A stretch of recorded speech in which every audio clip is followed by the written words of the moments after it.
thanks everyone for your time coming along to this workshop. We're going to be going for about 2 hours and we're going to show you the fruits of our labour in terms of developing a prototype lifecycle cost tool for the Water Sensitive Cities Australia project. Before I go any further, I want to acknowledge the Bindal people of Pilgurri Wadja, which is Townsville south of the Ross River, on whose land I'm on today. But I also want to acknowledge on behalf of everyone in the meeting today, the many First Nations people and their land from across Australia who have and continue to play a key role in water resource management and stewardship. I pay my respects to their elders past, present and emerging on behalf of all the participants in the meeting room. If people want to put the lands that they're sitting on in the chat, go right ahead if that's important to you. Encourage it for sure. So can we move on to the next slide, please? First of all, I'm going to do a round of introductions, but I'm going to ask, in the interests of time, that people just state their name and which organisation they're from, just so that we don't consume too much time going through this. So I'll kick off. Chris Manning's my name and I work for Water Sensitive Cities Australia, and I'm based in Townsville, working across the country. I'm going to go to the project team first, and I'll start with Sally, if you don't mind. Yep. Hi, everyone. I'm Sally Bohr. I'm a director at E2 Design Lab, and I'm based in Brisbane, which is the Turrbal and Yagara country. Awesome. Juliet? Hi, I'm Juliet Monetti. I work for E2 Design Lab too. Awesome, thank you. And Dale? Dale Brown, Senior Engineer at E2 Design Lab and based in Melbourne.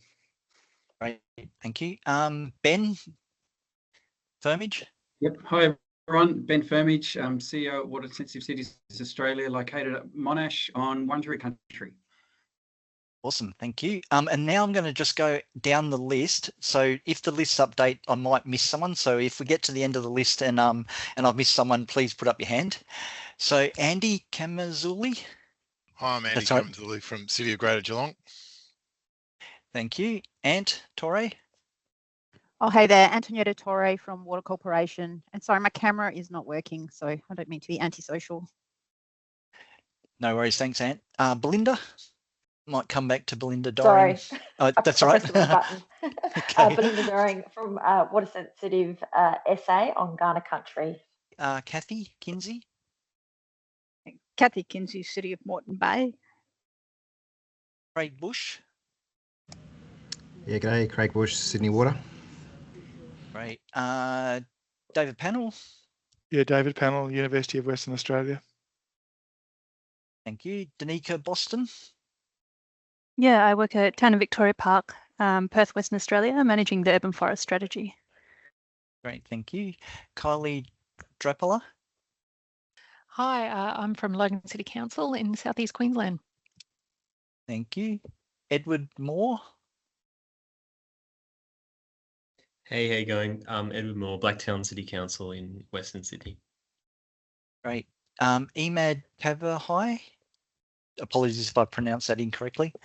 No, that's a good pronunciation. Hey everyone, Emad Covey is Senior Stormwater Engineer at City of Moreton Bay, Southeast Queensland. Thank you. Emma Monk. Department of Biodiversity, Conservation and Attractions in Perth. Thank you. Glenn Browning. Hi everyone, Glenn Browning from Brisbane City Council. Hashini Cholhuri. Everyone, I work at the City of Moreton Bay. Thank you. Jeffrey Rabbage. Yeah, g'day. City of Moreton Bay, Jeff Rabbage. Great, thank you. Karen Waite. Also City of Moreton Bay. Thank you. Awesome, thank you. And Liv, Blair Holt. Hi, I'm Liv. Your sounds a bit quiet from my end.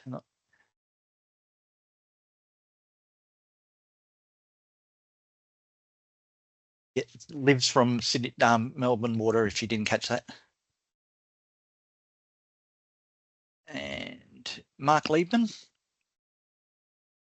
Yeah, Mark Liebman from Blacktown City Council and the Sustainability Workshop. Awesome. Micah? It's Micah Pendergast from Melbourne Water.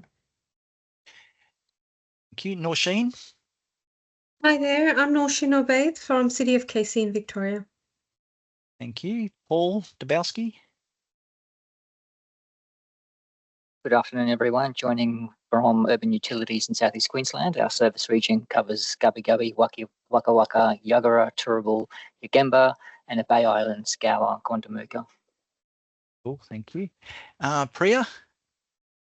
Hi, I'm Priya Ravikumar, working as a senior water planner in City of Casey in Victoria. Rachel Merchland? Hi everyone, I'm Rachel Merchland from the City of Mitcham in South Australia on Ghana country. So today we've got 2 hours with you, and first of all we're in that welcome introduction agenda space. I'll give you a bit of an update on the project background because there's some new faces and people in this meeting. So I'll give you a bit of a project background, why we're doing it, how we're doing it, etc. Then I'm going to hand over to the team who's going to run through the functionality of the tool, which you would have received by email yesterday, hopefully. And then they're going to run through a worked example of how you might use the tool. And then we're going to spend some time getting some feedback, answering some questions, having a bit of discussion about the tool, the usability, the functionality, etc. And we'll finish off next steps at the end. Thanks, Juliet. So first of all, I'm going to talk a little bit about the problem with lifecycle costing. We did a lot of work in the early days of this project, understanding from industry what the problem was in terms of costing for life cycle costs of water sensitive urban design measures. So the high level problems is that lack of cost data for options assessment when planning infrastructure right at the start of the process. So you can compare decentralized water sensitive type assets with the more traditional larger centralized assets.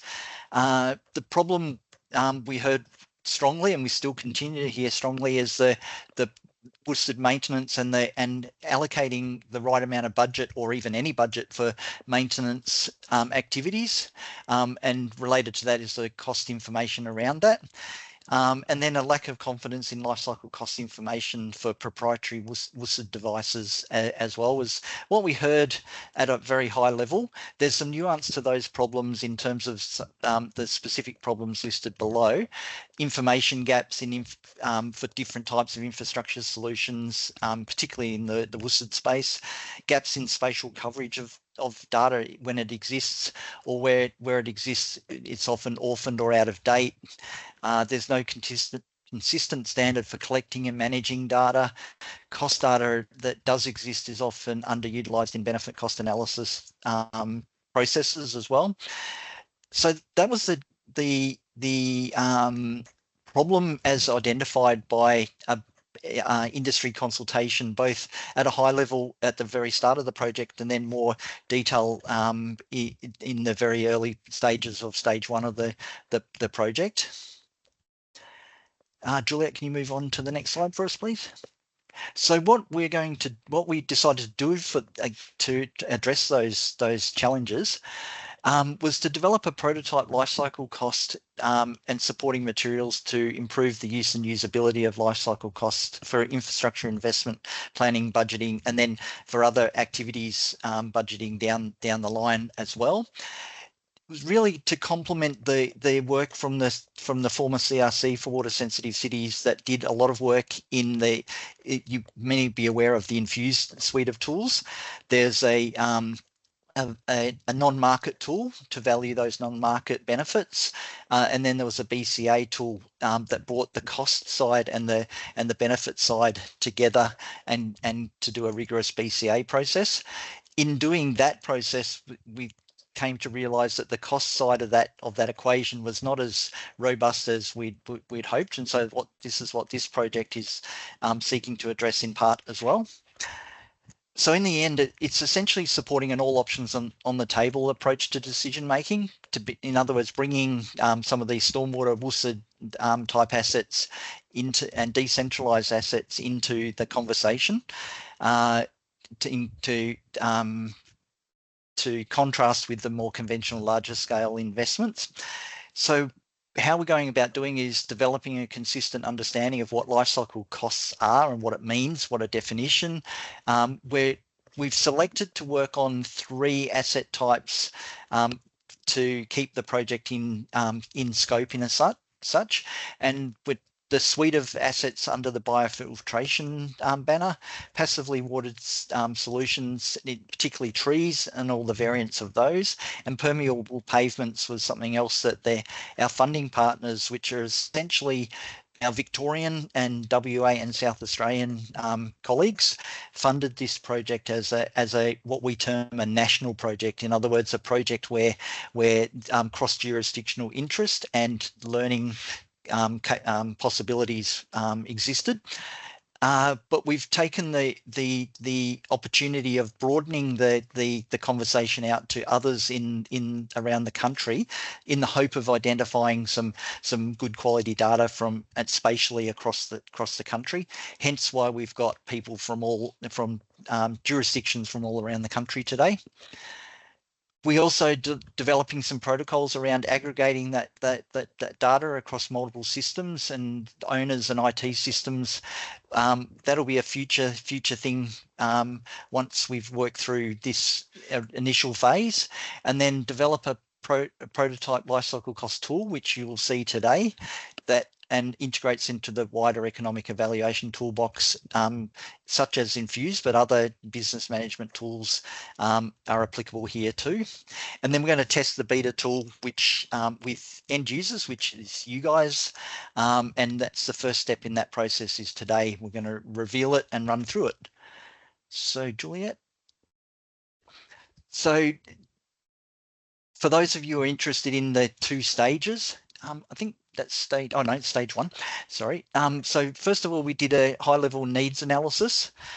Then we identified some strategic links between what we're trying to do and some other business management tools, other approaches, etc. We then designed the tool at a high level, had a prototype tool that had no usable data in it. And then of course we did a end of stage 1 reporting process. And Juliet, could you move on to the next one? And now what we're up to is acquiring some data to go into the tool. We've had some challenges with that, but that will be part of the conversation going forward. Updating the tool with both new data and some functionality based on expert opinion, as well as some feedback from some key people, essentially. We're into the point now of revealing the tool and piloting it. There's a little bit of reporting to do at the back end of this calendar year, and that will get us to the end of what we're terming stage 2 of the project as well. So I'm going to hand over to the team from E2 Design Lab who've been hand in glove with us on this project from day one, and I have to acknowledge the hard work and excellent expertise that they've brought to this space. And on that note, I'm going to hand over to E2D. I'm not sure which one of the team is carrying forward from here. That's right. Thanks, Chris. I'll speak to the next section, and thanks for that introduction and overview. We should also, I see we've got Benny Peneleric with us today, and we should also acknowledge the huge amount of hard work he put in to get this project off the ground and moving, and did all the early work. So thanks, Benny. Next slide. Thanks, Juliet. So what I'll do today is just give you a quick overview of the lifecycle costing tool, and we'll focus on that, but we'll also talk a little bit about the data and the cost recording templates and so forth. But the tool or the model itself will be our main focus today. So I'll just give you an overview of it, and then Juliet will take you through a bit of a worked example, and we'll pull the tool up so we can show you how you put things in and how it works and the sort of results you're getting through it, and then we can just have a bit of discussion. However, if you've got questions now, feel free to put your hand up and we can talk as I go or at the end of this section. So feel free to let me know as we go. So this is the, I guess, the landing page or the home page of the tool. So the tool as it's currently implemented is an Excel spreadsheet. And so we've just built it all into Excel because that's comfortable and easy to access and use by most people. It's probably fair to say we've learnt from our efforts implementing the cost recording form, and we understand that macros can be challenging for people. So we've been at some pains to try and avoid the use of macros as much as possible to this point in the tool and try and make it macro free so that everyone can have equal access and there's no limitations there. That said, obviously there's some limitations and shortcomings with what's physically possible in Excel without moving to using macros, and we do envisage that at some point we'll probably need to do that, and at some point we probably need to take this tool from just a spreadsheet through to being a full website. But for now, we've got it all implemented in a spreadsheet and it should be nice and accessible. So this landing page really just gives you an overview. This is the tool, and then it takes you through the table of contents. So you'll see that this page has got some basic info about the tool. We then have most of the user inputs on one sheet so that you can just go there and put all of your inputs in. And then we have a series of results sheets where you can get different types of results. At the moment, we have a couple of inputs on those just because they're specific to the particular types of results you're looking at. And then finally, there's a few other sheets with a bit of guidance or a bit of background information about what are the input data and the input parameters going into the tool, just to help you understand what's going on and give you a bit of context. Next slide. Thanks, Juliet. Thank you. So we've covered, as Chris said, a number of different assets. So we've looked at biofilters, passively irrigated street trees, and then permeable pavement as the target assets for this iteration of the tool. So we've got functionalities to support each of those at the present time. And what we've got is just some introductory material just to familiarise people with those, to say, this is what a biofilter looks like. These are the key elements that you would have in it that you would be constructing. These are the main things that would always be part of these particular assets, but also there are maybe some other sub elements that might be part of some configurations, but not of others. We've also spent a little bit of time on terminology, thinking through what is the terminology we can use that will be most commonly recognised or understood around Australia and the different jurisdictions, but also flagging where there's different names for things, so that if people use a different name for a particular element, then that's also captured, so they can go, oh, clean out pipe, oh, they mean the inspection pipe, or so on and so forth, just to allow for that variation in terminology around the country. We feel like things are actually converging reasonably well onto a reasonably consistent set of things, but at the same time we have to be careful, because sometimes when one person says bioretention, that means something different to someone else, and sometimes we just have certain terminology has been in common use in certain areas just because that's what's been in the guidelines or in common usage. So we've tried to cover that. Thank you. This is a summary of the data sources. So as you'd be aware, we've been furiously collecting data for the last few months, and many of you would have received the repeated emails from us pleading for more data or for additional assistance. Some of you have been fantastic in helping out, and I really want to thank all the people that have contributed data. It's been incredibly valuable and useful to get that data. I will apologise that we haven't been able to get all of the data we've received to date into the tool. We've been receiving stuff right up to the last few days, literally. So some of the most recent data is not in yet. So these numbers here represent all of the data that we've been able to incorporate into the tool to date. And then there's a few more assets coming in.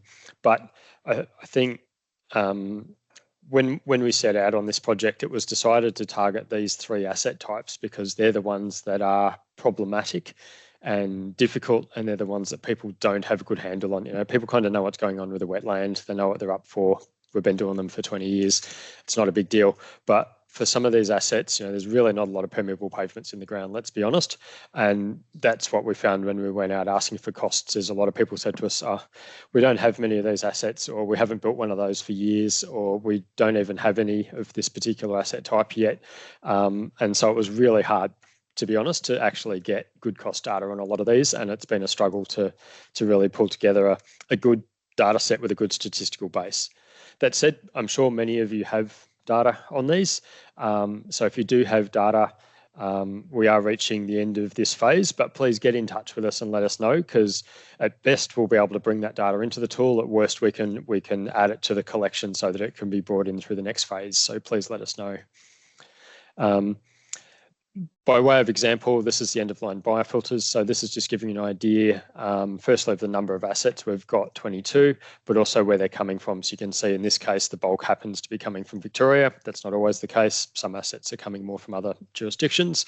And then we've also tried to capture what is the source or the quality of that data. So we've primarily relied on invoices or bills of quantities. So what is the actual constructed cost of an asset in the ground? But we are starting to broaden our thinking a little to say maybe we can have some business case estimates or literature, but if we have that data, we need to really clearly flag it, and we'll only really want to be using that data to fill in gaps where we've got nothing better. But as soon as we've got some decent construction costs on those, of course, we want to be using that where we can. For the inputs, at the moment, we allow exploration of 3 options simultaneously. So you can put in your baseline input information. What's the start year of your project? How long is your period of analysis? Is it 30 years or 50 years? What's your discount rate for your particular state or your particular council or water authority if you've got your own one set up? And then for each of your options, you can set up, where are you? What's the address? What's the size of the catchment that's coming to this asset? What is the asset? Okay, it's a biofilter, it's an end of line, or it's a streetscape asset. We've added functionality to cover a number of assets because we've realised that, especially with things like streetscape, with the tree pits, it's nearly always multiple of the same type of asset. So you'd be putting in 5 or 10 or 20 at a time. So we've added that functionality. You can then put the area of each individual asset. That's converted to a size range just to help with some of the costings. And then we'll use that information to come up with the cost estimates for each of those assets. I'll just add it's not shown here, but there's also some additional questions about context and configuration, so that when we've got the data to support it, we can start nuancing costs based on whether you're sitting in a street or you're in a park or you're in a lot, or whether your assets of a given size. We can start nuancing some of the outputs based on those details. The results we've got at 3 different levels depending on the information you want. And sorry, we've got a question from Tonietta, I think. Yeah, sorry, just on the previous slide. Yep.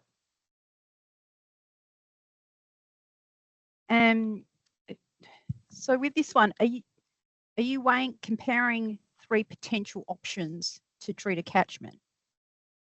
Like whether you're going to put in irrigated trees, a streetscape biofilter, or end of line, and then but then the catchment sizes are different.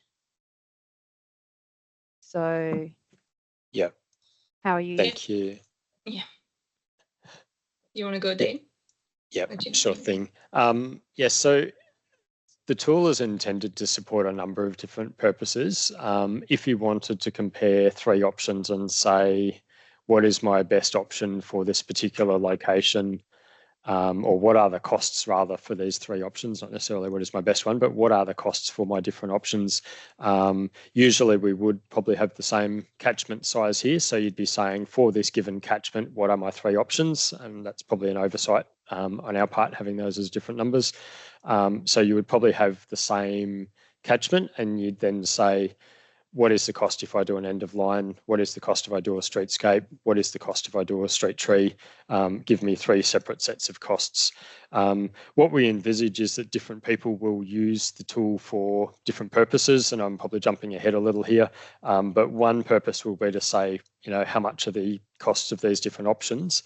What we're fairly quickly realising is that people will often want to assess not just what is the cost of end of line versus streetscape, but they'll say, I want to compare this scenario where I've got an end of line biofilter of this size, streetscape biofilters of this size, and then my other option might be an end of line biofilter with a different size, but then I'll have passively irrigated street trees in part of the catchment treating that, and I want to make a decision between these two different options, which then actually have I guess a package of works within each of them. What we're seeing is that's probably what most people will want to be comparing when they're comparing options. So for next iterations, we'll give some thought to supporting I guess broader packages of works rather than just focusing on individual assets. But for now, we're just keeping it very simple, and it's just compare each of these three options. And I'd agree with you under this circumstance that we should make the catchment area the same in each. Does that help? Yeah, thanks. Yep. Yep. There's also the fact that an end-of-line barrel retention would treat the entire runoff, but then you might have just a certain street treating or using passively irrigated street trees to treat the runoff. Yeah, these are not actual numbers. We'll show you in the worked example how you can use this. Yeah. So another workflow we envisage people will do is where they've got a program of work. So you might have 10 different streets that you're doing work in, or programs of work or packages of work planned, and you just want to know what is the total cost of that program of works. And so instead of option 1, option 2, option 3, you would have, works package 1, works package 2, works package 3, and then you'd cost each of those up and then look at the sum total of those costs. So we can see that different people are probably going to want to use the tool for different purposes. So in the first instance, we just want to get something workable and get some costs out there, but we can see pretty quickly we're going to need to start asking, well, what are people using the tool for? Are you comparing options at a concept design stage? Are you developing costs that are then going to feed into Infuse for a benefit assessment? Are you trying to cost up your capital works program or your maintenance program, etc.? So what is your purpose in looking at costs, and then how can the costs from this tool feed into that? So on the one hand, we're thinking, what functionality do we need to build into this tool so that you can come and do all of your costing work within the tool? And then on the other hand, we also need to give some thought to what else is out there. So for example, there's not much point in us putting a lot of work into integrating benefits within the tool, because that's already being done very well in Infuse. So what we're looking at is how can we bring the costings from this tool across into Infuse so that you can then do a full cost and benefit economic analysis using Infuse rather than replicating that functionality.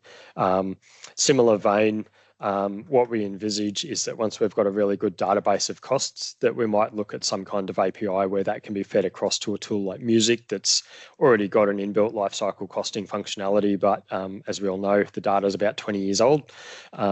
So something like that where we might be able to share the data from our databases so that that can then be brought into Music, and then you can see your dollar costings and also your stormwater quality. And then thirdly, we start saying, well, if we're doing benefits, we need a holistic picture of benefits. What about urban heat? What about canopy cover? What about all those other things? And then you might move to something like the scenario tool to give you some of that benefit quantification. And then it becomes a question of, do we pull some of this back into the lifecycle costing tool, or do the outputs from the lifecycle costing tool feed into some other tool or some other spreadsheet? And then you bring in information from Music and the scenario tool as well to try and inform and to make good decisions essentially. So it's important to see the lifecycle costing tool as just one element within a broader ecosystem, and we really need to be thinking about how do we make this tool so that it's fit for purpose just to do the basic costing stuff, but also make it work and interact effectively with all the other tools that we're using, and importantly within the different workflows and the things that we're doing as a water authority or as a council or as a consultant. How do we make it useful for people so in their everyday work they can pick this up and just use it within their workflow? So I've skipped a couple of slides, but maybe Juliet, I'll hand over to you to run through the worked example. I can run. You don't want to continue? I can go back through the. Do you want me to go back through the? Yeah, I'll go back through the results then if you want. Yeah. Yep. Okay, so in terms of results, we've got these 3 levels. If we just go to the next one. So the first level is your annual costs breakdown. And with that, this is essentially a detailed breakdown of what are the costs in each of the years. So what we do to set this up is we've got some defaults, but you can go in and change those. And that just says what year is the design of the project occurring, what year is construction, what year or what years will establishment occur over. So we've made some default assumptions there, but if you need to change that and say my establishment period's only a year or construction for this really large project will extend over 2 or 3 years, you can actually vary those and the tool will go and recalculate the costs based on that. Juliet's done a lot of good work to make that work, thankfully. Thanks, Juliet. It's actually not possible at the moment to have several years of constructions or several years of design, but yes, it could be implemented. I'm jumping ahead. Yeah.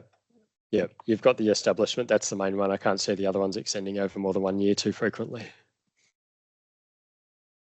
Yeah, so this gives you an idea of the output of that. And for those of you that are in the economic space, this will be very familiar that you've got your costs distributed out across the time frame. And so you've got design in year 0, construction in year 1, followed by your establishment, and then maintenance will roll on sort of every year after that until you get to a rectification point. So that'll then track all your costs over a period of time, and that gives you your I guess detailed breakdown of costs year on year, and then we can roll that up to do a net present value of costs. Now, just caveat that we do still have some gaps that we're still filling in with some of this at the moment. Yeah, that's what I was going to say. The rectification cost would be in this cell here. Yeah, but we don't have that at the moment for that specific asset type. Yep. Next slide. I can't see questions, so if there's any, just let me know. Okay, so this is the second type of result. So we've started at the detailed end and working up to summary or simplification. So if you don't want to see all that detail, but you just want a summary and a bit of a breakdown for each of the phases of the project, what are the costs, you can come across to this one. If you're working in a engineering financial estimate space rather than a more economic space, and you just want to put some contingencies on the costs, you can do that, because I'm aware that's what a lot of the engineers will be doing, and they'll be just adding on a contingency to it. So you can put that in if you need to, and then from there you can then look at your results on a life cycle basis. So you can either look at all of these, or if you're only interested in some, obviously you can just focus on, okay, we just want construction costs, so we'll focus on that, or we just want maintenance costs, but it'll give you the full life cycle breakdown. So what's the estimate for concept for design, estimate for construction, establishment, and so on, with and without your contingencies, so you can clearly see what's happening with those. And then we have the present value costs for the overall project on the bottom, so you can then look at what those are and compare across. You'll see down the bottom, and then we've got these graphed up so you can compare across your different options if that's what you're seeking to do. Again, these are not real life scenarios, and don't get put off by the passively irrigated street trees showing to be really expensive. This is just very preliminary cost data that we've got. Yeah, we're a little bit limited that we've only got, keep in mind, because we've got so many different life cycle phases, and then we've got different asset types. When we've been given cost data, that's often data for just construction or just for design. So we don't necessarily have a lot of costs for each individual phase to be able to say, this is what the costs are for this particular phase of this particular asset type at the moment. Kathy is asking a question. Yep. Why are street tree designs cost so low? Again, I think this is just the scale of the graph, because there's so many street trees here that the construction costs come up really high. And in terms of design cost, the only design costs we could enter in the tool are from our own consultancy. So we don't have that many data points to have a proper cost data point. Yeah, there's another challenge there with street trees is that you nearly always design and construct more than one street tree at a time. You'd never go and design a single asset and then build it. And if you did, what you'd realise is that the design cost of designing a single street tree from scratch and then building it, you would probably spend as much or more designing it as you would constructing it, which is really cost inefficient. So one thing we really need to get good at is understanding what is the scale of costs. So if you're doing 10 street trees or 20 or 50 or 100, what is the shift in design costs across that versus the cost in construction? Because obviously there are economies of scale as you scale that up, and we don't yet have enough data to really have a good handle on that and to be able to set up our cost equations to really address that. But it's quite obvious. So at the moment, we're either assuming that there's one design cost regardless of the number of trees, or we're multiplying the design cost for one tree by the number of trees, and then you would get an astronomical number if we do that. So at the moment, we're taking the cost of a single one, but obviously as you did more and more trees, your design costs would go up because you'd have to consider the individual circumstances for each of those trees or if there are any design changes. So there's a lot of nuance and detail beyond this. Once you go beyond, oh, we're building 1 or we're building 10, and then you go, oh, but hang on, what if every tree is different versus what if all the trees are exactly the same? There's quite a difference in your design cost. So Kathy is saying the main design cost will be site specific and services will be a significant issue. Yep. Yeah, I'd agree with that. It's almost impossible to take a standard tree pit design and then just apply that as a cookie cutter along a whole street. Nearly always there's differences in services, differences in offsets and space and that sort of thing, and you end up having to spend time on every individual location dealing with the specifics of what's going on in that context. So there'll always be some incremental design cost for each extra tree pit, but it won't be the full design cost because you'll use the same cross section that you had for the last one and just modify it. And then Sally is reiterating in the comments that the data that you see here is not fit for purpose because we don't have enough of it. So don't look at this data and think this is what it's costing. I think it'll be our ever-present challenge with this, as we'll always be looking for more data, but hopefully we can get to a point where it's at least statistically robust. Then we've got Emma saying, how was the variation in the cost data between each life cycle cost? Do you mean how many data points per life cycle cost have we got? If yes, then most of the data we've got is for construction. That's not what you meant. Okay. Yeah, so I was wondered if you have any, if there's a chance that maybe if you can share with us the, just the change, or maybe if you have an error bar of the, just from all those cost data. So we know, like, so when you, just combine and, just collect or combine all those cost data, if there is a high variation in, like, for example, for the construction, if it's trustable or not, just like depending to the availability of the data. I think it would be a good to have something like that as the background of how was what was the method to reach and that improved the trustability, our trust to these tools. Yes, I can show you in the when we go to the work example. I can show you the sheet that does all the calculations and statistics on the data we've got. It's not visible for you guys in the tool at the moment because, as we said, it's not. We don't want you to think that these are the costs that you can apply. It's still very, very preliminary. Yeah, thank you. That's a great question, and really important to understand that. What's the statistical power of the data we've got and what is the range? Because some things there's massive uncertainties on and other things are actually coming out. They're all landing with very similar costs. We do have another data set for wetlands. It's not in this because wetlands weren't included, but we have one of the organisations involved actually has a very good data set on wetlands, and that's got enough statistical oomph in it for us to start seeing those variations in cost across different assets and see what's going on. Benny, you've got a comment or question? You guys have sort of answered it. I think I was just going to say it might be worth talking to your plans for collecting data to build on the trustability of the estimates and so on, with that cost recording sort of the database that was mentioned earlier on. Yeah. We'll talk about that in the feedback, questions, discussions, all that. Yep, thanks. All right, next slide, Juliet.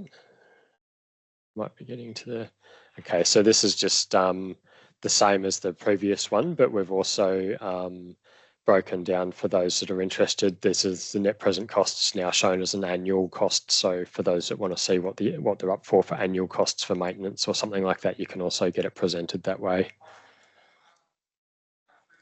That's it for that one.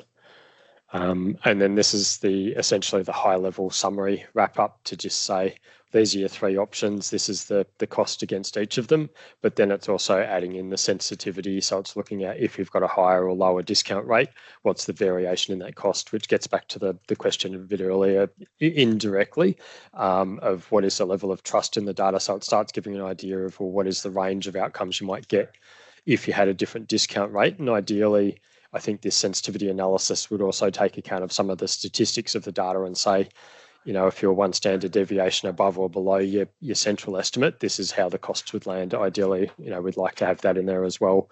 But it gives an idea of how much the costs might vary from that kind of central estimate. And then similar for the annuity values. So I think it's probably important to pause and say that we're very much focused on costs for this project, because I think, as we all know, costs is an area that we just don't have as good data as we'd really like, and we're working really hard to improve that.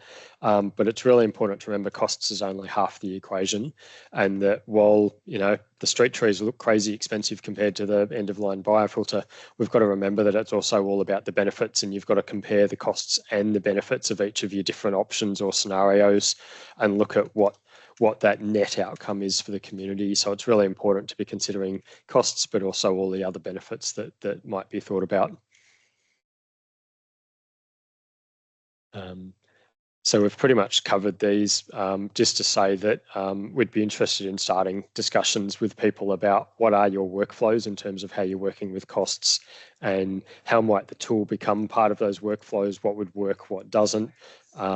Do we need to be thinking about adapting the tool so it can do other things within it so that it supports those workflows, or should we look at exporting data easily from the tool into other things because you're already using a spreadsheet or an asset management system or something else to do your costing, and you really just want access to the data or to the results to be able to do that. Be good to better understand what's going to work best for the majority of people. We'll never cover everyone's needs, but we'll try. And yeah, piggybacking onto that is what are the other tools you're using? What are you using for lifecycle costing now, and how might these things fit in? So be worth thinking about that. That's it for the overview, and I'll hand over to Juliet to take you through the worked example. Is there any questions before we move on? Yeah. No. Any first thoughts based on what you've seen so far? No. We'll do the worked example. Oh, hang on, Benny's got his hand up. Yeah, no, this is really good, guys. It's cool to see this move forward in the ways that you have. So kudos to the team. I suspect there'll be, obviously this is a prototype, and you're putting it out to end users to sort of trial and get feedback to you guys, obviously. But also I suspect that a lot of the data that you'll get when you do go to start recording it, giving people the tools to record and store it, will also help to inform sort of upgrades to it as well. So I think it's probably just really, and you can speak to that if you want, but I think it's just kind of important for people to remember that this is a starting point, starting on a journey that probably was started by the likes of Andre Taylor and Kate Black, I think, back in the day, but unfortunately it was never really progressed in a meaningful way. And it's been a long-standing issue, which is obviously really complicated and hard to address, but this is a good starting point. So, yeah. Yeah.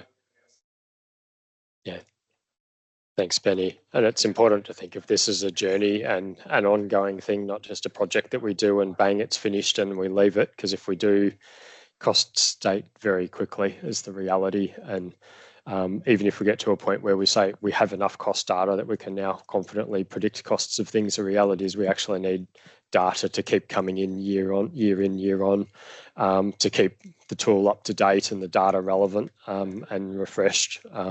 Something like what Rawlinsons do, where they update their costs every year, is what we need to be thinking about, rather than we create a tool and it sits there and we just use it, because it will date very quickly. So it's important to think of that trial and journey sort of approach.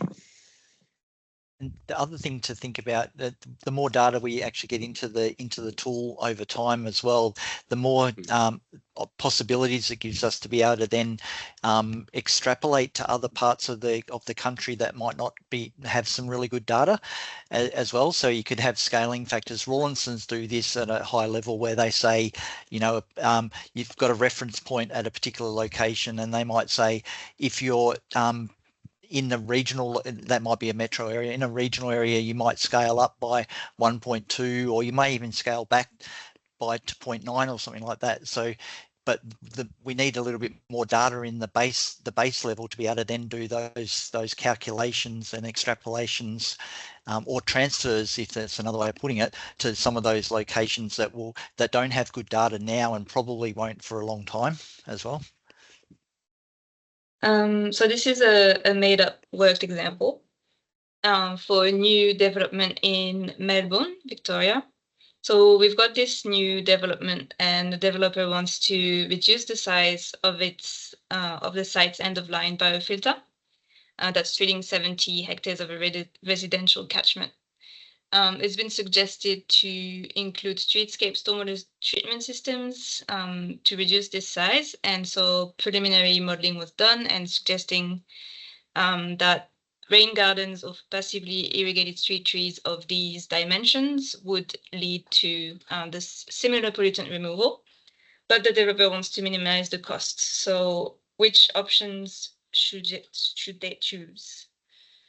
On one side, we've got the rain gardens, 5 assets of a surface area of 20 square meters. That's got under drainage and liner and filter media as the planting media. And on the other hand, we've got 7 street trees of a 10 square meter surface area per asset, with under drainage as well, liner and imported soil media. So I might just take you to the tool first, if I can organize my windows. And Juliet, would it be fair to say that people can follow along with their tool? Yeah. Yes, sorry. That's all right.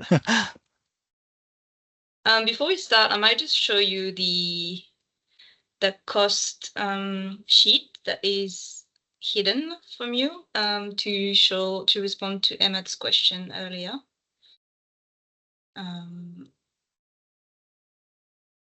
So this is it. Here we've got all of the assets type here and subtypes there, and you can see all of them over there. Basically, all of the cells that have data in it means we've received data. All the blank cells are where we haven't received any data. And then here is the number of data points that we've entered for each life cycle phase. Knowing that if you've had a look at the cost recording form, initially we were looking at recording data at the cost element level, which was very, very detailed, but it was quickly made clear that we don't have, or not many people have data at this level. So we reverted back to using data at the life cycle phase level, which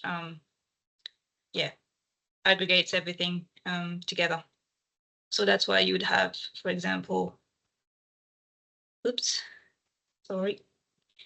you would have, this is what the cost recording form looked like, and then you have your data points. And for example, for construction, you might have 2 data points here and 3 data points. So you have only 3 assets that were entered at the cost element level, but then at the life cycle phase level, we had 18 assets, and that's why it's different.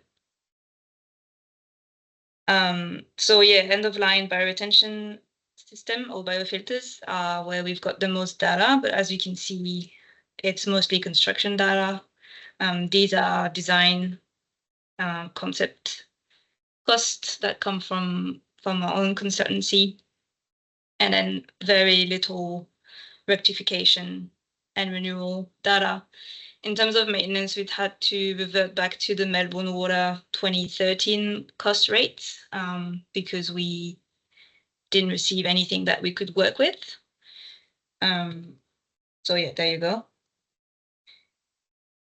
So we've got data mostly for biofilters and streetscape biofilters, knowing that maintenance for both of these assets are literature costs. So Dale has posted something in the chat. Do you want to read talk through your comment, Dale, or?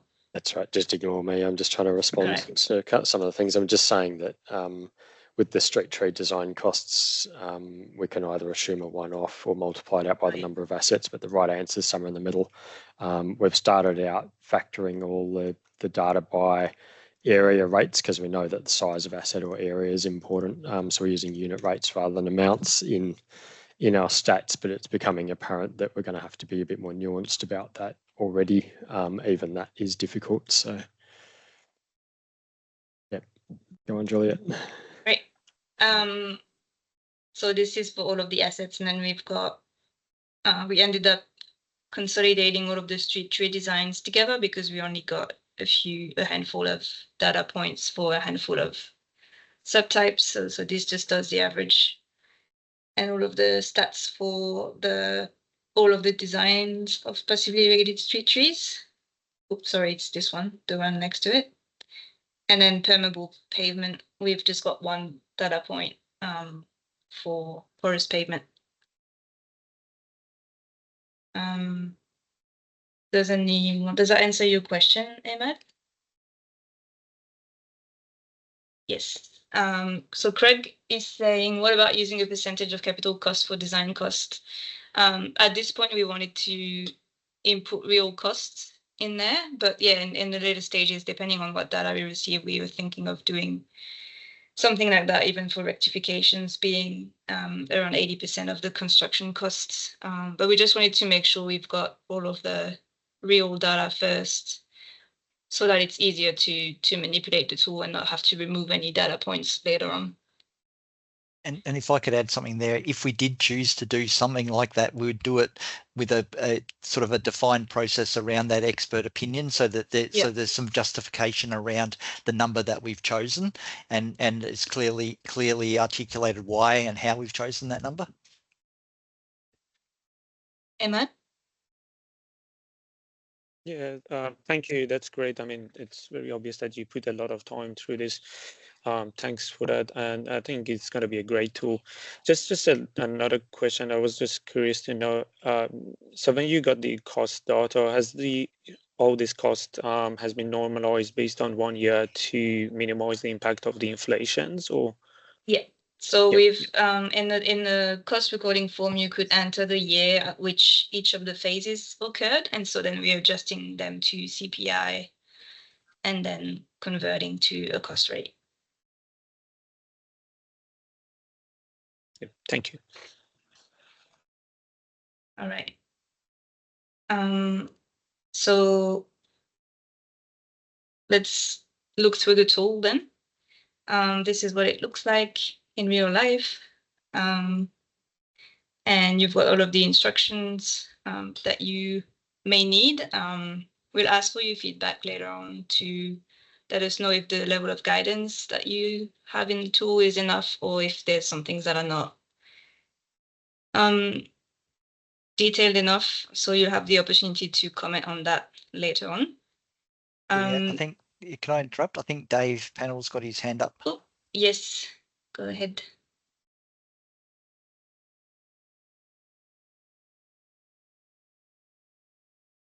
Dave, was that a mistake, or did you want to say something? Maybe you'll come back.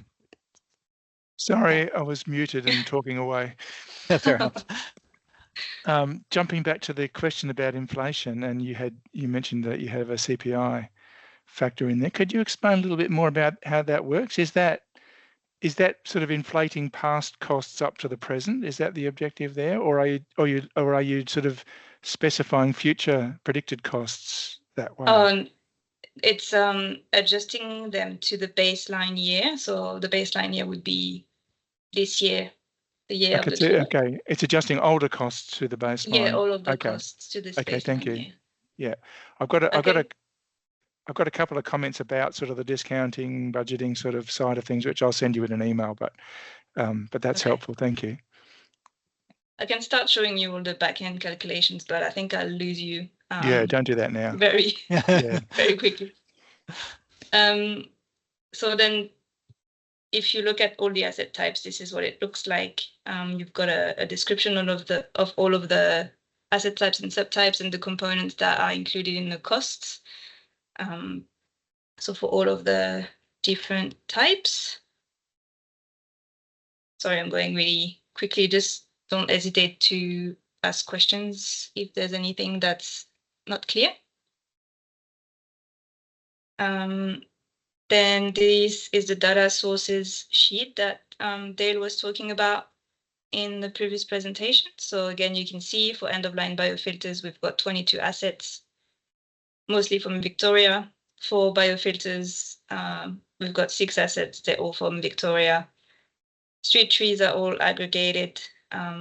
There's a bit more variation, but still mostly Victoria, Queensland, and South Australia. And then the permeable pavement is just one from South Australia.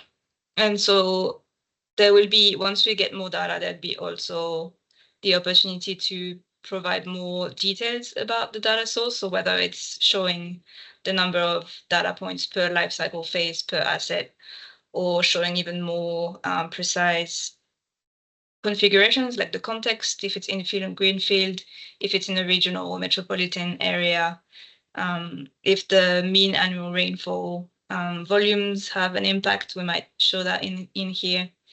So yeah. Any questions on this one?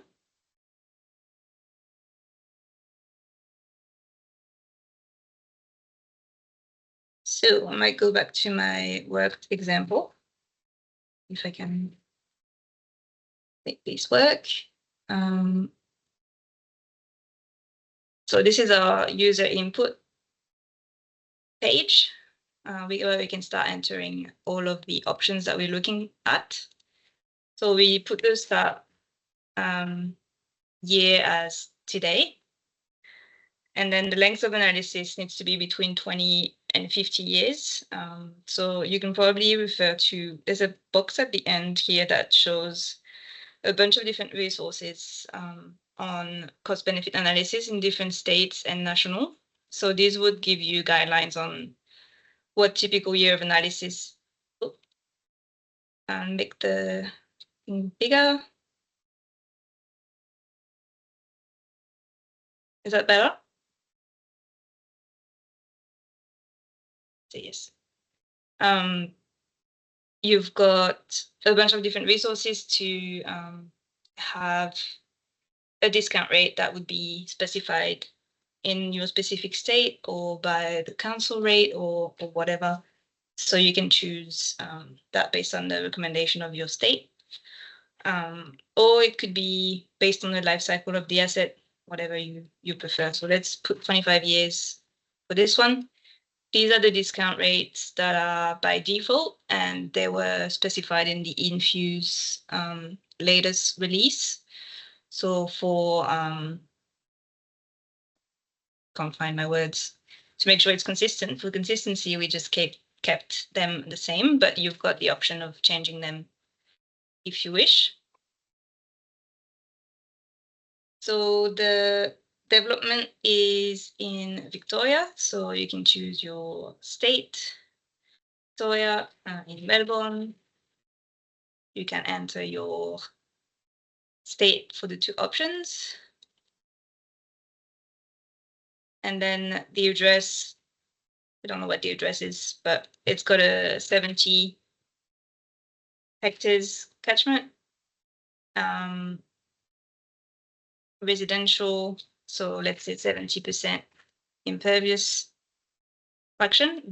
All of the cells that are in light yellow are cells that are optional and mostly for your information when you want to record, like have a summary of all your options. The cells that are used to calculate the actual costs are the ones that are in darker yellow.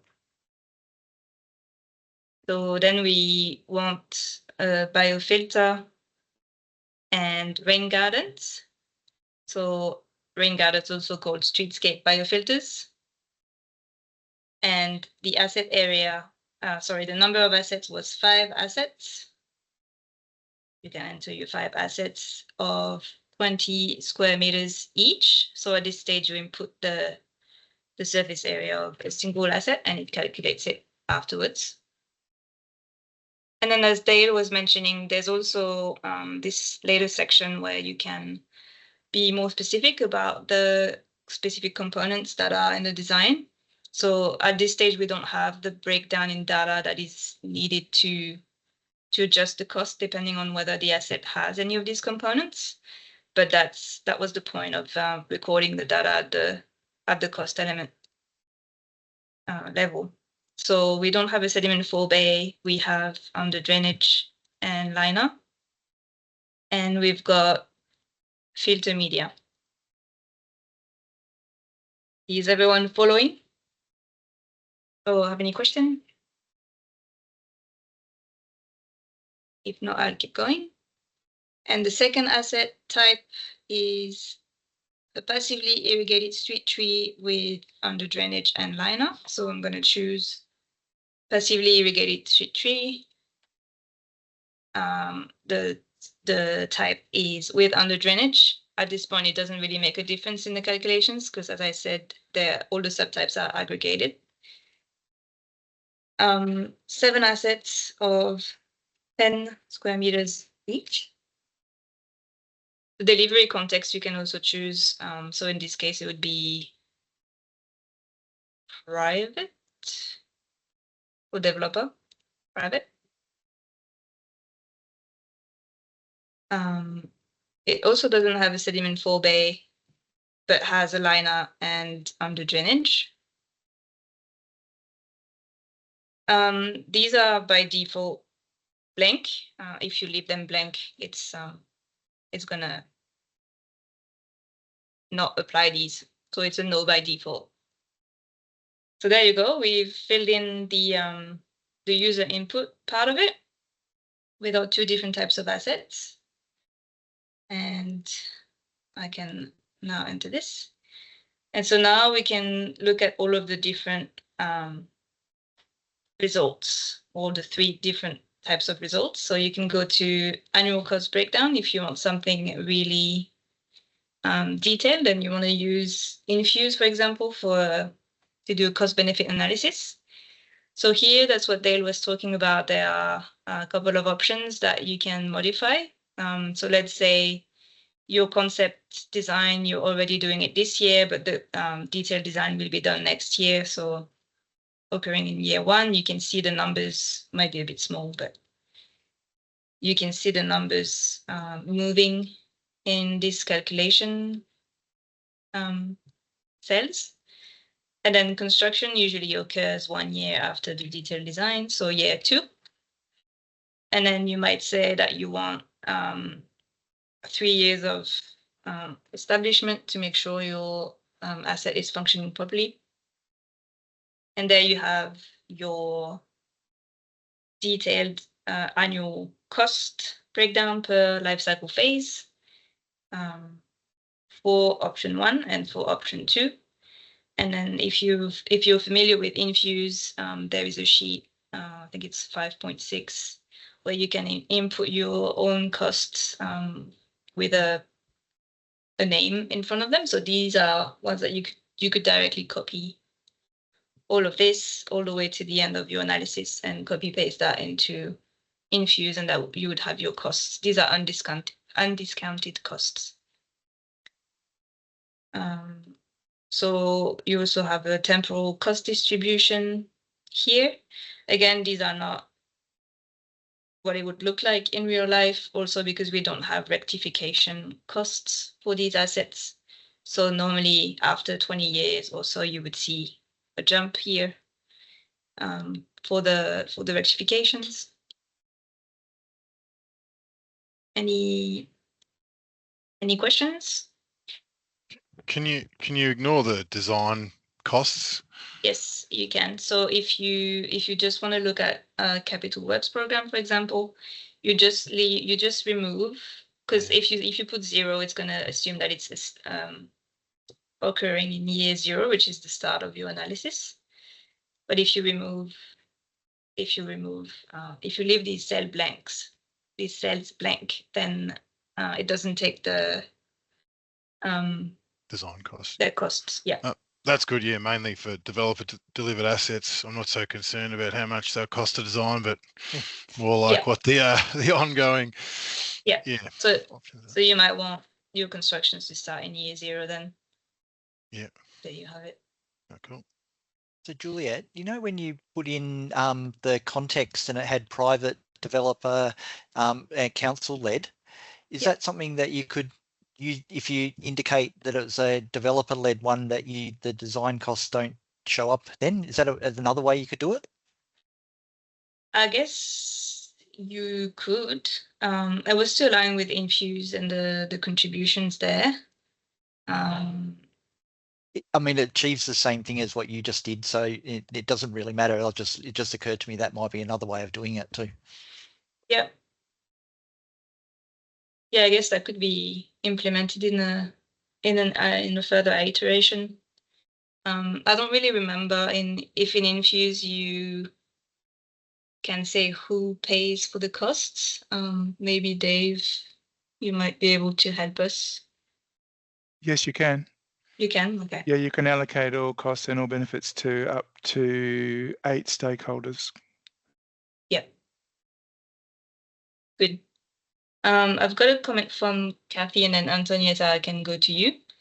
Rectification costs appear very low, should be able to determine which elements are reusable and which will need to be replaced, which need to be disposed of and replaced.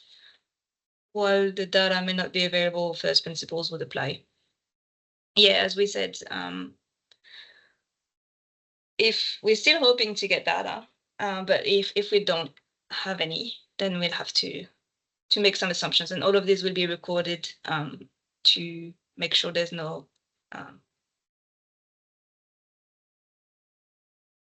unknown for the user. Antonietta and Ben. And afterwards. I was just wondering, with the option analysis, if the economic cost of the land is factored in. So if one option takes up, 70 square meters and another option takes up 100 square meters, or, what the impact is on the developable land, and if you're costing that land at $1,000 a square meter, or is that something someone needs to consider outside of this tool? I know that in Infuse you can have as a benefit the land regained if you get something that's a smaller size. So I think in that case we wouldn't want to be counting the costs, because that would be double counting. Okay, cool. Thanks. But I guess these type of information will not be available to us, probably. I guess it comes down to if you're needing to purchase the land to do the project. In a developing, if you're needing to purchase it, then I'd have it as a cost. Yeah. There's also maintenance costs associated with the land, say in a drainage reserve, and that's why it'd be good if there was options to go, well, how much does it cost to maintain a grassed batter at 1 in 6 versus a vegetated batter at 1 in 3, and then that's the sort of stuff that we're getting into with developers at the moment. Like, well, what's the cost? They say it's, there's more land available for lots, so there's more rates, but does that offset the cost of maintaining steeper batters with inherent risks of different things, and cost of mowing stuff versus vegetated? So some of those cost analysis stuff is more in the outside the asset a little bit and more into the drainage reserve itself. retaining walls versus, the larger reserve at 1 and 6, all that sort of stuff. But this is also something we discussed at the beginning of the projects to make sure that everything that we counted in the costs here was something that was functionally important, to try to not get too bogged down in the millions of configurations that you can have. But yeah, this is a very complex way of building things. Ben, do you want to? Yeah, just a quick question around risk and contingency, because I saw in some of your results you talk about with and without contingency, and I'd just be interested, particularly if we don't have a lot of data. There'll be a bit of rubberiness in the numbers, so contingency and how we manage risk might be important. How is it managed in the model at the moment? So at the moment, this is just accounting for the fact that usually when you do concept and detailed design and you're estimating your cost there, you bump up the prices by 20%, just to account for any unknowns and anything like that. So this is how it's done at the moment. But we're expecting, as we get more data, to also build in a way to show the confidence that we've got in the data. So whether it's by looking at the standard deviation, as Dale was talking about earlier, or it's kind of hard to know exactly how you're going to implement it before actually seeing the data, because there's so many different ways you could do it. Or maybe just one, but we don't know about it yet. Yeah. Okay, thanks. Could you assign contingency on various options based on, say, whether you had a bioretention in retaining basin versus bioretention outside of retaining basin? I don't know how else, something like that. Or if you were unsure about one particular option, you could bump up the contingency on it. Yeah, and you could also we could also add something so that you can put contingencies on specific life cycle phases and not on other ones. Or if you had one in the heart of the city and another option sort of in a peri-urban area, a downstream peri-urban area or something like that. Yeah. Cool, thank you. Juliet, there's a large comment from Benny, which is essentially means the data recording side of things, and putting going forward, putting the functionality of recording data back into the hands of local government, and so having cost recording forms and things like that, so that they can then pull out data from their own systems as well. So is that a synopsis of that, Benny? Was that correct? So with this project, we did actually develop a cost recording form as well, but we had the macro problems with it as well. So that's still something that we will pursue going forward as well, but we had to pivot and come back to just a more manual way of collecting some data to get something in the tool to be able to show you guys some basic level functionality. But having said that, that cost recording form and developing something that's useful and it's in line with what you guys are already using in your business management systems as they stand, developing that to input into a future version of the tool is definitely still on the radar. Yep. You go, Benny.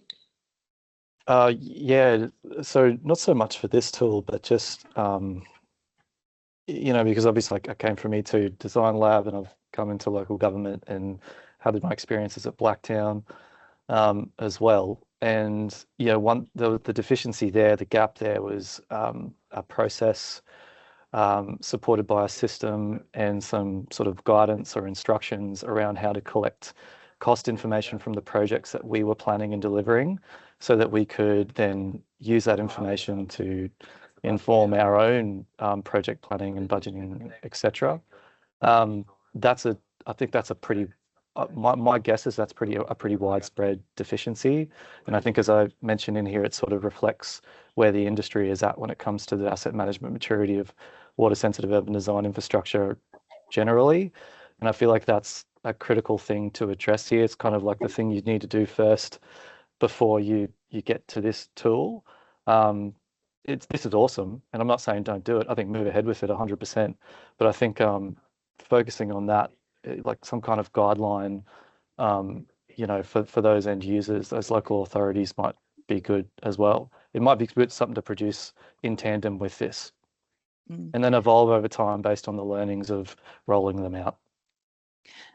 Benny, totally agree with what you're saying, and it's a little bit of chicken and egg, because I guess we developed up cost recording forms to help with that process. But what would help in providing more useful guidance on how to incorporate and capture the costs is us receiving more cost data, so we can see the spectrum of costing information and how it's collected at the moment to help inform and give better guidance. So it is a bit of chicken and egg, because we did a cost recording form, but I think that everyone found that quite hard to use at the moment. But if we get more costing data in whatever format everyone is currently doing it, then we can work better with everyone in trying to progress that side of it. And also we're trying to make a tool now as usable as possible without waiting many years for everyone to get on board with new processes and systems to be able to do it. So. And the other thing to add to that is that we've put guidance how to use the tool embedded in the tool, but we've also, and you would have seen some of in the presentation today, we've also articulating how the outputs of this can actually fit into other things like Infuse, music models, etc., etc. So in the reporting process, we'll be working out how we can actually reflect that into a sort of a higher level guidance that then demonstrates to people where the tool fits into the ecosystem of other tools and how they could use it and what the use cases are for that as well. Yeah, that all sounds good. I totally agree with that and support all of that. I think what I was more referring to is that I think, you know, when I obviously first started on this project with you guys, I had a sort of an idea of what lifecycle costing was and how you use the information out of it in asset management and so on, and I didn't have the complete picture at that point. You know, we have a standard that's lapsed in Australia around lifecycle costing as well, it appears, at least as of, you know, when I did that, when I was helping you guys out with it. I think it's more sort of understanding how cost information is used by the end user, and sort of developing some standardization around that and guidance around that. Not necessarily this tool. I think this tool needs to keep moving ahead, and totally supportive of that. But I think as a sort of a foundation, building the foundations for success in the future in terms of collecting reliable, accurate, up-to-date cost information, the maturity and capacity of end users needs to be built, and that's a guideline that probably sits separate to this body of work. It's really about building the asset management maturity of councils and other end users for WSID generally. Yeah.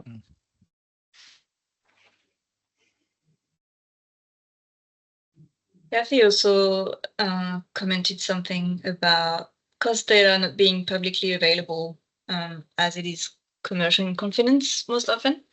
There are some challenges about this, but whenever we kept asking for data, we even asked some commercial entities and assured them that we would de-identify the data. So the point is, the more data you have, the more de-identified it is.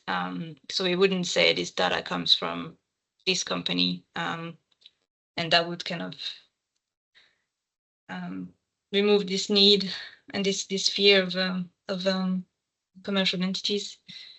But that comes with receiving data.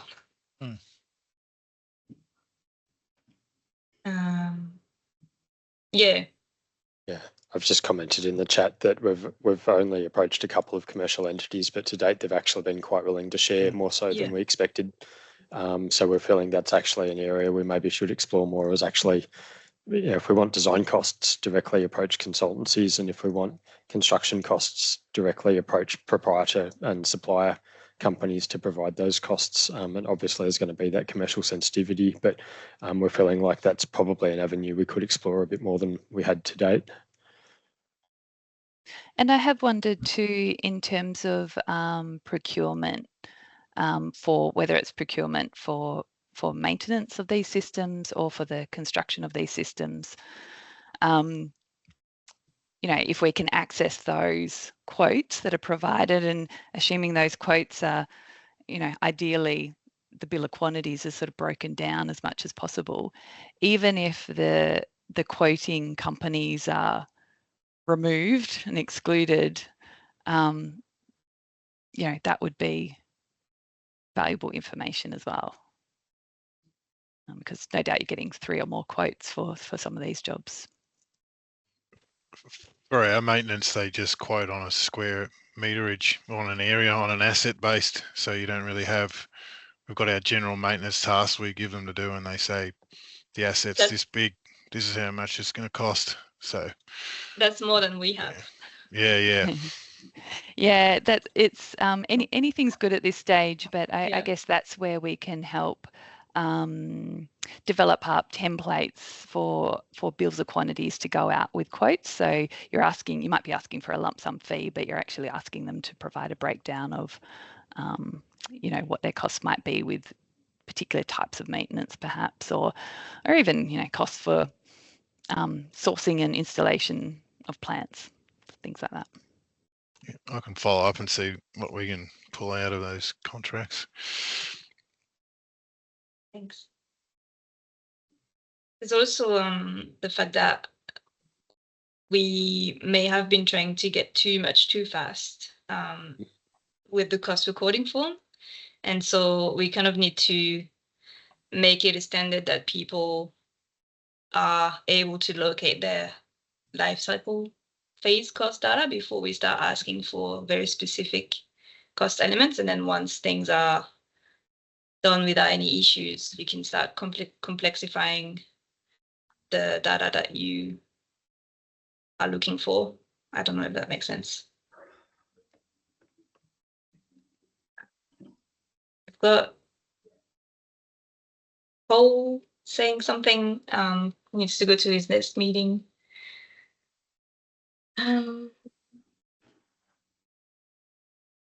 But other people need to go. I'm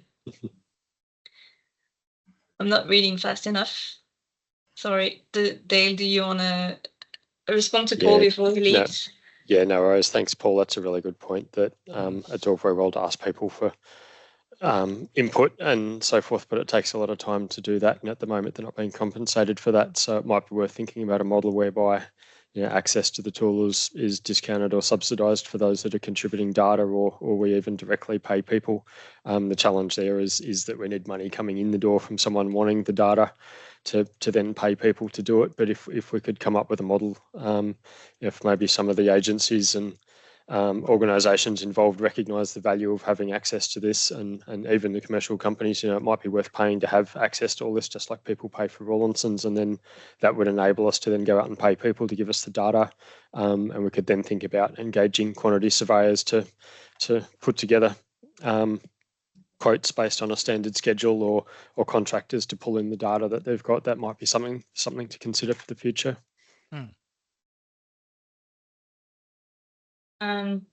Kathy also has her hand up. Yeah, I was just going to say, I think asking local government to provide this information really does put us in a difficult situation when it comes to particularly design costs. I think going to the consultants, if they're happy to share that information, is fine, but every response for quotes or briefs that I have seen has had a, is this information commercial in confidence, and the box is ticked. So we really cannot divulge that. Yes, we can de-identify it, but it depends how many jobs you've had out in the market that year, whether that's actually really de-identified or not. If you've only had one job out and you've provided one set of data, everyone knows what job it was for. That's a good point. We're going to be having in the coming weeks another workshop where we start talking about some of this sustainability and governance and cost structures of what the tool might look like going forward as well. So I've been taking some notes around that sort of costing models and ways that we might be able to set up the structure around this tool, at least theoretically to begin with, that we might be able to have it being cost sustainable going forward as well. I know we've been talking a lot about costs, and that's definitely a part of making this tool functional and usable. But at this point in time, I guess we are very keen to get your feedback on the functionality of the tool itself. So, you know, is it clear enough? Are there any questions as to that need clarification as to how you would use it or where you'd put information in? Is it spitting out the types of information and results that are useful to you and that you need to know, or are there other bits of information or other formats of information that would be helpful for what you do? So I guess this feedback or discussion session is really sort of focused around the not so much the dollars that get spat out, but the tool itself and its functionality.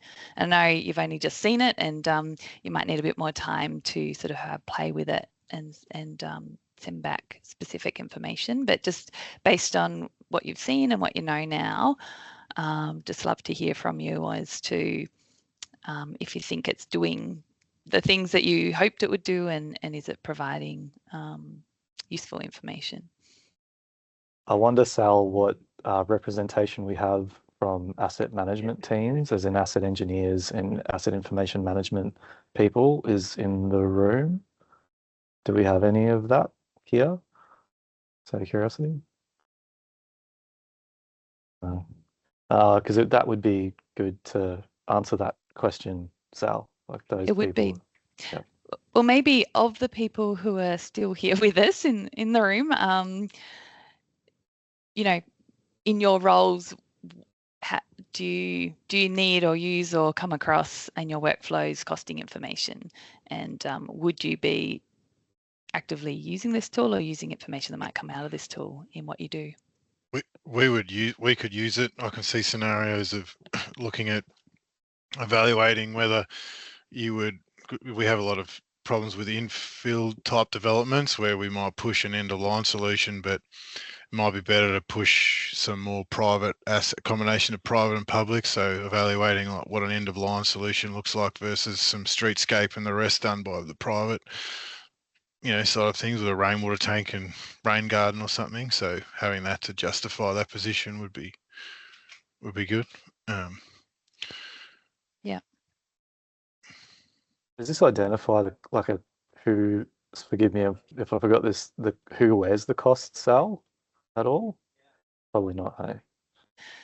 No, it doesn't. Other than identifying at the start there if the project who's sort of delivering the project. Yeah. I guess is that right, yeah. Juliet? You can pick whether it's a. Since it's a life cycle cost, obviously there's, you know, if these are inherited assets or transferred handover, then that might be useful to pick up at some point. But then of course that depends on the unique approach and the timing for establishment and defect liability periods and the like. So, but yeah, that might be useful information, particularly for what Andy just said. Yeah, for sure. That's something that can be included. I think it's also an infuse too. It is, yeah. It is, yeah. I've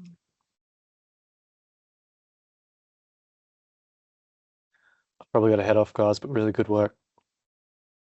Thanks, Benny, for your comments. Benny. Yeah, guys. Thanks, Benny. Great input as always. Thank you. Just before you go, we'll be accepting written feedback as well. So if you've got any written feedback, we'll get back to you how that's going to look like. If you've got any written feedback, then let us know. But you can also forward it on to your asset management people in your and get their. I think I got most of that. Chris, you cut out for a little bit, but yeah, absolutely. Did I? Okay. I might put to our asset management team and our maintenance team like the idea of a workshop with you guys, if you're open to that. I'll put it in writing. Yeah, just to get some feedback on it and sort of understand their needs, only if you're open to it. We can definitely consider it. Thanks. Ben's got his hand up, I think. Yeah, Chris, I just wonder whether it's worth a quick around the grounds before we finish up. So just to sort of give each of the states a chance, assuming we've still got some representation, it'd be nice to just get some different perspectives. Sound all right? So I wonder if we could first hear from WA.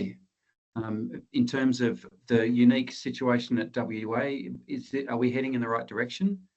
A yes or no is fine at this stage, I guess, if you need some more time to sort of think about the detail. Yeah, I think it's okay. I guess, Water Corporation doesn't manage a lot of these types of assets, so I haven't really inputted to the tool, but yeah, would need to sort of engage our local governments here. Okay, cool. Thanks, Anne. Anyone else from WA with a thought or observation about sort of directionally, are we heading in the right way?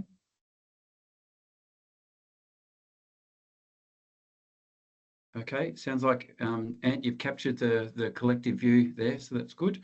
What about Victoria? Have we got anyone from any Victorian colleagues that could sort of just venture some high level feedback?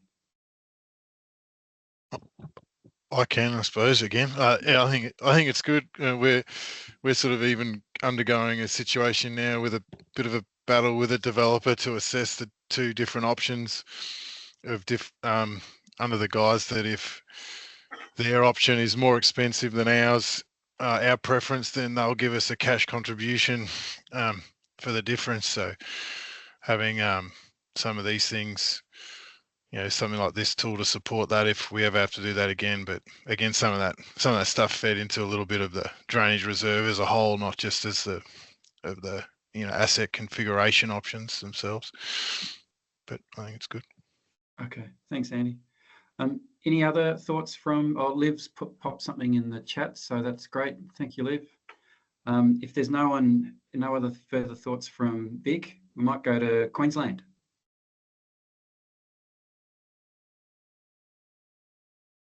I guess we've sort of, yep. Kylie's still here, I think. I think Benny just went. I'm not sure if there's any other Queensland people.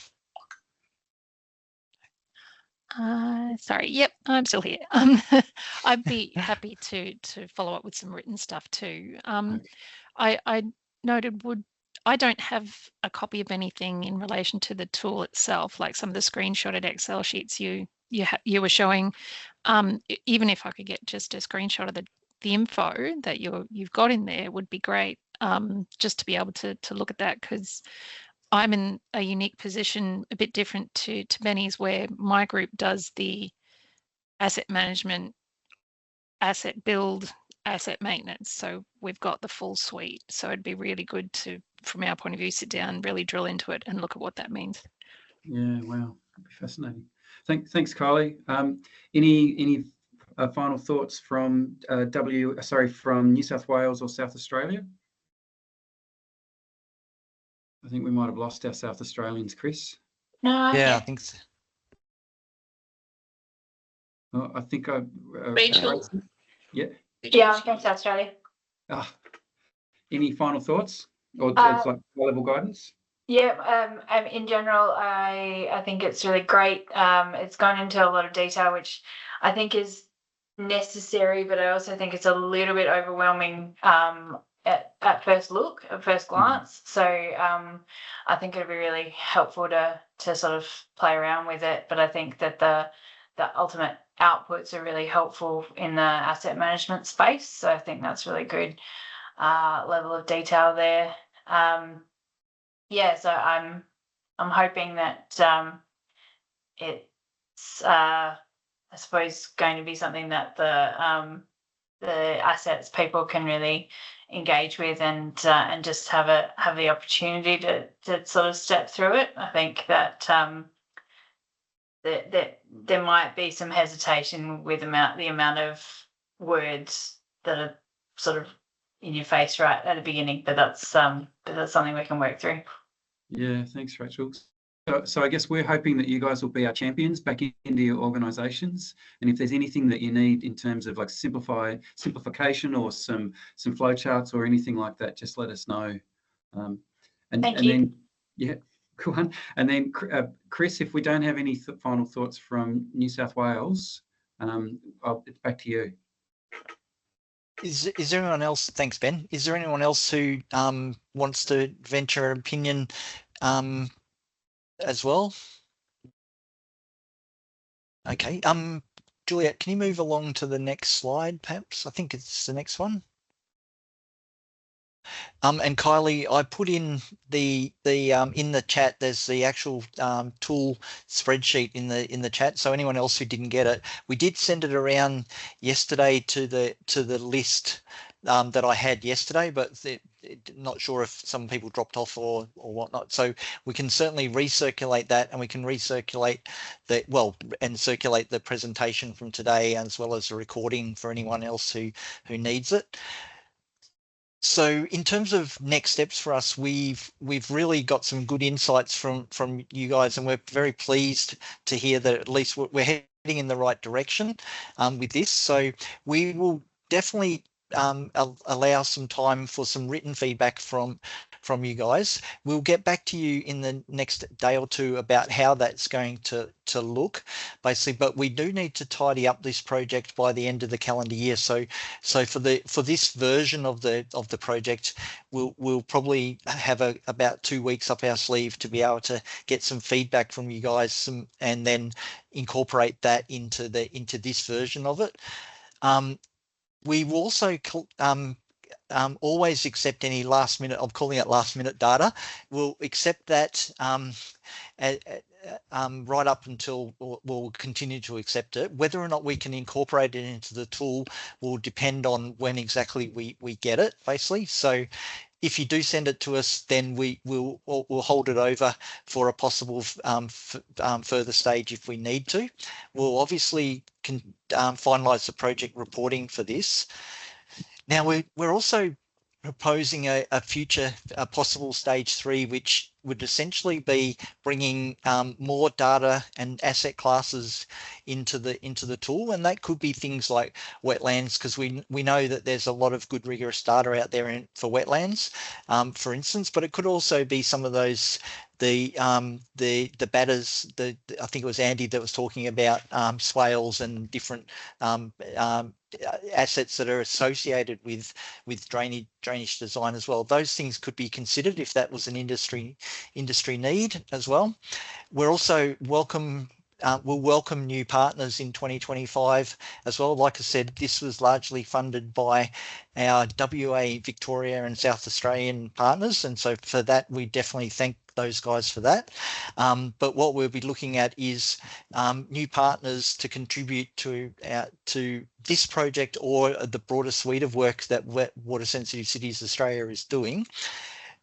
While we talk about that, we'll also be talking about in the coming weeks about a model for how this tool could be sustainable into the future.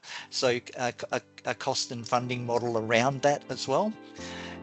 So if anyone's interested in that, please register your interest at info@watersensitivecitiesaustralia.org.au. If you want more information about the project as it stands now, there's a link there for project details, and there's frequently asked questions there as well. So I think that's where we're going to next with the tool. So it's just the last thing to say now is to thank the E2D team of Juliet, Dale and Sally for the great work that they've done in getting to the tool to where it is now, and then also in the presentation today. We'll share that presentation post this session too. And also I want to thank everyone for their time too. You spent 2 hours with us today, and we appreciate your time in doing that with us as well. So thank you, and we look forward to working with you guys going forward.